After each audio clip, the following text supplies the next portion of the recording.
అక్క ఇప్పుడే ఎందుకు అక్క ఇల్లు కడుతున్నావు అని ఆ అక్కను అడిగితే, తమ్ముడు జీవితంలో ఒకటే గుర్తుపెట్టుకో, ఇల్లు లేని వాడికి ఇలువ లేదురా, ఇల్లు లేకపోతే ఇలువ తక్కువగా ఉంటుందా?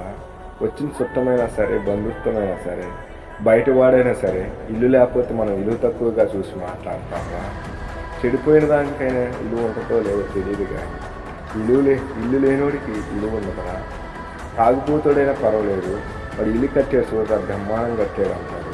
నీ ఇంటిని బట్టి నీకు ఇలువ వస్తుంది, హోదా వస్తుంది.